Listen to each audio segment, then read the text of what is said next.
নমস্কার বন্ধুরা, ফুলকপির অনেক রেসিপি ট্রাই করেছো। একদম নতুন ফুলকপির একটা ইউনিক রেসিপি আজকে তোমাদের সাথে শেয়ার করব, যে রেসিপিটা ভাত, রুটি, লুচি, পরোটা সব কিছুর সাথেই জমে যাবে। তো এখানে একটা ফুলকপিকে আমি অল্প সর্ষের তেল মাখিয়ে খুব ভালো করে পুড়িয়ে নেব। তবে সরাসরি ফুলকপিকে এরকম গ্যাসের ওভেনে না পুড়িয়ে যদি এরকম একটা জালির মধ্যে বসিয়ে পোড়ানো যায় তাহলে খুব সুন্দরভাবে পোড়ানোটা যায়।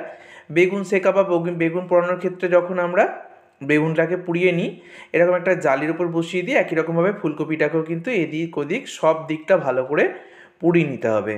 তো ফুলকপিটাকে আবারও বলছি, তোমরা গরম জলের মধ্যে 2 থেকে 3 মিনিট রেখে দিতে পারো। তাতে করে কি হবে, ফুলকপির মধ্যে যদি কোনো পোকা থাকে চলে যাবে। তারপর ওই ফুলকপির গায়ে খুব ভালো করে একটু সর্ষের তেল মাখিয়ে নেবে, তারপর এইভাবে পুড়িয়ে নেবে। তো দেখো, ফুলকপিটাকে মোটামুটি মিনিট 5 সময় ধরে আমি খুব ভালো করে পুড়িয়ে নিয়েছি, আর ফুলকপির সব অংশটা কিন্তু বেশ ভালো করে পোড়ানো হয়ে গেছে। আশা করছি তোমরা দেখেই বুঝতে পারছো। এবার আমি গ্যাস অফ করে দিলাম। এবার একটা থালার মধ্যে রেখে দেবো আমি ফুলকপিটাকে কিন্তু ঠান্ডা করে নিতে হবে।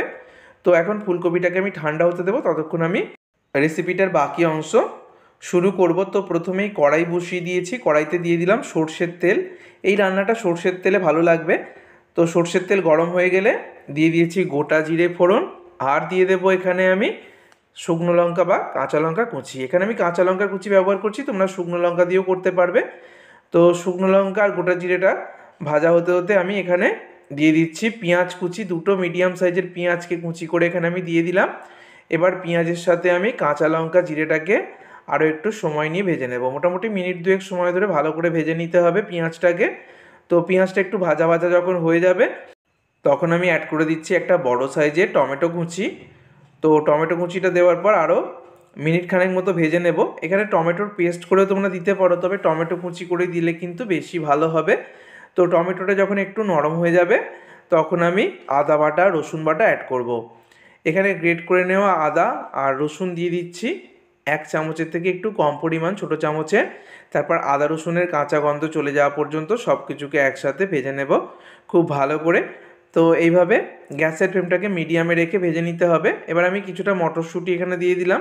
এই রেসিপিটাতে যদি একটু মটরশুঁটি অ্যাড করা যায় খেতে খুব ভালো লাগবে। তো মটরশুঁটিটা দিলে একটু নেড়েচেড়ে নিতে হবে, যাতে করে মটরশুঁটির যে কাঁচা গন্ধটা থাকে সেটা চলে যায়। এবারে আমি একে একে মশলাগুলো অ্যাড করব। প্রথমেই হলুদের গুঁড়ো দিলাম, তারপরে দিয়ে দিচ্ছি কাশ্মীরি লাল লঙ্কার গুঁড়ো, তারপর জিরে গুঁড়ো, তারপর ধনে গুঁড়ো। সব মশলাই কিন্তু বাড়িতে থাকা মশলার ব্যবহার আমি এখানে করে নিচ্ছি। এবার এখানে আমি একটু চাট মশলা দিয়ে দিলাম। এই চাট মশলাটা দিলে খেতে ভালো লাগবে। একটু গরম মশলার গুঁড়ো দিয়ে দিলাম। তো লবণটা, চিনিটা আমি পরে অ্যাড করব। প্রথমে একটু জল দিয়ে মশলাটাকে কষিয়ে নেব। তো খুব সামান্যই জল দিয়েছি এই রেসিপিটাতে। জলের ব্যবহার খুব কম পরিমাণেই করতে হবে, খুব বেশি জল দেওয়ার প্রয়োজন নেই। তো মশলাটাকে কিন্তু খুব ভালো করে কষিয়ে নিতে হবে। একটু জল দিয়ে কষালে মশলাটা পুড়ে যাওয়ার কিন্তু কোনো সম্ভাবনা থাকে না। তো মশলাটাকে ভালো করে একটু কষিয়ে নিয়ে তারপরে এখানে স্বাদ মতো লবণ আর চিনি অ্যাড করে দিচ্ছি। চিনি দেওয়াটা সম্পূর্ণ অপশনাল, তবে একটু চিনি দিলে খেতে ভালো লাগে। আর দিয়ে দিচ্ছি এখানে আমি 2 চামচ মতো টক দই। টক দইটা দেওয়ার সময় গ্যাসের ফ্লেমটাকে একদম লোতে করে দেবে। এবার খুব ভালো করে সব কিছুকে আবারও কষিয়ে নিতে হবে। এভাবে কষাতে কষাতে কিন্তু খুব সুন্দর যখন কালার চলে আসবে আর তেলটা ছেড়ে ছেড়ে দেবে, তখন আমি এখানে একটু কসুরি মেথি নিয়ে নিয়েছি। কসুরি মেথিটা দিলে কিন্তু খেতে খুব ভালো লাগে। যদি কসুরি মেথি হাতের কাছে থাকে অবশ্যই দেবে, একটু হাতে ঘষে নিয়ে ব্যবহার করবে। তো কসুরি মেথিটা দিয়ে আর একটু নেড়ে চেড়ে নেব। যে কোনো রান্নাতে যদি একটু কসুরি মেথি, মানে বিশেষ করে এই গ্রেভি রান্নাতে, মানে এই ধরনের গ্রেভিতে যদি একটু কসুরি মেথি দেওয়া যায় খেতে কিন্তু খুব ভালো লাগে। এবার আমি একটু জল অ্যাড করে দিচ্ছি, কারণ এই মশলা সহ সমস্ত উপকরণগুলোকে একটু রান্না করে নিতে হবে। মিনিট 5 মতো আমি রান্না করব। তো খুব ভালো করে নেড়ে চেড়ে মিশিয়ে নিয়ে এটাকে ফুটতে দেবো। আর এখানে আমি ধনেপাতা কুচি অ্যাড করে দেবো। একটু বেশি পরিমাণে কিন্তু ধনেপাতা কুচির ব্যবহার হবে। তো একদম শেষেও ধনেপাতা কুচি ব্যবহার করা যায়, আমি শেষেও অ্যাড করব। তো প্রথমে আমি বেশ কিছুটা ধনেপাতা এখানে দিয়ে খুব ভালো করে মিশিয়ে নিয়েছি। এবার এটা ফুটতে থাক, এটা অনেকটা ঘন হয়ে যাবে। ততক্ষণে যে ফুলকপিটা আমি পুড়িয়ে রেখেছিলাম সেই ফুলকপিটা কিন্তু অনেকটাই ঠান্ডা হয়ে গেছে। এবার ফুলকপিটাকে ছোটো ছোটো এভাবে ফুলগুলোকে আলাদা আলাদা করে নেব। একটু ছোটো ছোটো করে এভাবে ফুলকপিটাকে ভেঙে নিতে হবে। যেহেতু ফুলকপিটাকে পুড়িয়ে রাখা ছিল, তাই ফুলকপিটা কিন্তু আগের থেকে নরম হয়ে গেছে। আর নিচের দিকে ডাঁটির অংশটা কিন্তু আমি নেব না, শুধু ওপরের ফুলের অংশটাই কিন্তু নিয়ে নেব। তো এইভাবে দেখো ফুলকপিটাকে ছোট ছোট টুকরো করে এইভাবে আমি ছাড়িয়ে নিচ্ছি। এইভাবে করে নেবার পর গ্রেটার দিয়ে গ্রেট করে নিতে হবে। তো এইভাবে ছোট ছোট করে নিলে কিন্তু কাজটা অনেক সহজেই হয়ে যায়।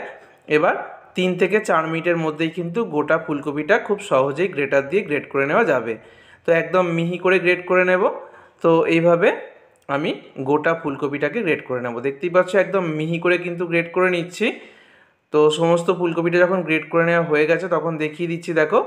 তো এই কাজটা করতে আমার 4 মিনিট সময় লেগেছে, আর ততক্ষণে কিন্তু গ্রেভিটাও অনেকটা ঘন হয়ে গেছে। দেখো কত সুন্দর। এরকম গ্রেভিটাকে কিন্তু বেশ কিছুটা শুকিয়ে নিতে হবে। এই রেসিপিতে আবারও বলছি, কোনো রকম জল কিন্তু বেশি রাখা যাবে না। তো এই গ্রেভিটারই দুর্দান্ত টেস্ট, সেটাও কিন্তু ভাত, রুটি, লুচি, পরোটার সাথে খেতে দারুণ লাগে। এবারে আমি এই গ্রেভির মধ্যে মিশিয়ে দেব গ্রেট করে রাখা ফুলকপি। এই যে ফুলকপিটা, মানে গোটা ফুলকপিটা আমি গ্রেট করে রেখেছিলাম, সেই গোটা গ্রেট করে নেওয়া ফুলকপিটা দিয়ে দিলাম। এবারে গ্যাসের ফ্লেমটাকে করে দেবো আমি হাইতে। হাই ফ্লেমে কিন্তু মেশাতে হবে। আর ফুলকপির মধ্যে যেটুকু জলীয় রস বা জলীয় ভাব রয়েছে সেটা কিন্তু শুকিয়ে যাবে। এই মশলাটাকেও কিন্তু ফুলকপি সুন্দরভাবে টেনে নেবে। 2 থেকে 3 মিনিট খুব ভালো করে নেড়েচেড়ে মেশাতে হবে। তো মোটামুটি 3 মিনিট পর দেখাচ্ছি, দেখো খুব সুন্দরভাবে কিন্তু ফুলকপি গ্রেভিটাকে টেনে নিয়েছে। আর মোটামুটি ফুলকপিটা কিন্তু নরম হতেও শুরু করে দিয়েছে। ফুলকপিটাকে পোড়ানো ছিল, তো এটাকে মিনিট 5 মতো রান্না করতে হবে। তার আগে আমি আরও একটু লবণ অ্যাড করছি। লবণ আগে অ্যাড করেছিলাম, তাই বুঝে অবশ্যই অ্যাড করবে। আর আরও একটু গরম মশলার গুঁড়ো এখানে আমি দিয়ে দিলাম। এখানে একটু ম্যাগি মশলাও চাইলে তোমরা দিতে পারো, আমি দিলাম না। গরম মশলাটা মোটামুটি সবার বাড়িতেই থাকে। লবণ আর গরম মশলাটা দেওয়ার পর আরও মিনিট খানেক মতো নেড়ে চেড়ে নেব।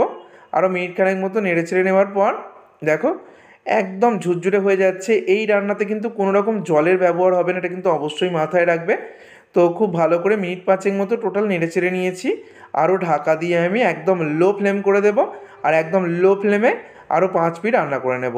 টোটাল 10 মিনিট রান্না করলেই কিন্তু হয়ে যাবে। তো আরও 5 মিনিট পর আমি ফিরে এলাম। শেষে ধনেপাতা কুচি আরও একটু দিয়ে দিলাম। প্রথমে ধনেপাতা কুচির ব্যবহার করেছিলাম, আগেই বলেছিলাম এই রান্নাতে ধনেপাতা কুচির ব্যবহারটা একটু বেশি হবে, তাহলে খেতে ভালো লাগবে। আরও একটু শেষে একদম এরকম ফ্রেশ ধনেপাতা কুচি দিয়ে ভালো করে মিশিয়ে নিলেই কিন্তু হয়ে যাবে। তো একদম শেষে আরও একটা উপকরণ মেশাবো, সেটা হচ্ছে 1 চামচ সরষের তেল, যেটা কিন্তু এই রেসিপিটার টেস্ট অনেকটাই বাড়িয়ে দেবে। সরষের তেলটা দেওয়ার পর এই কাঁচা সরষের তেলটাকে মিশিয়ে নিচ্ছি। আর গ্যাস কিন্তু আমি বন্ধ করে দিয়েছি। তৈরি হয়ে গেল ফুলকপির একদম নতুন দুর্দান্ত রেসিপি। এটা গরম গরম শুধু শুধু ভাত দিয়েও খেতে যেমন দারুণ লাগে, রুটি, লুচি, পরোটা সব কিছুর সাথে দারুণ লাগবে। তো ফুলকপি আমরা অনেক রকমভাবে রান্না করে খাই। একবার বন্ধুরা এইভাবে ফুলকপিকে পুড়িয়ে এই রেসিপিটা ট্রাই করো।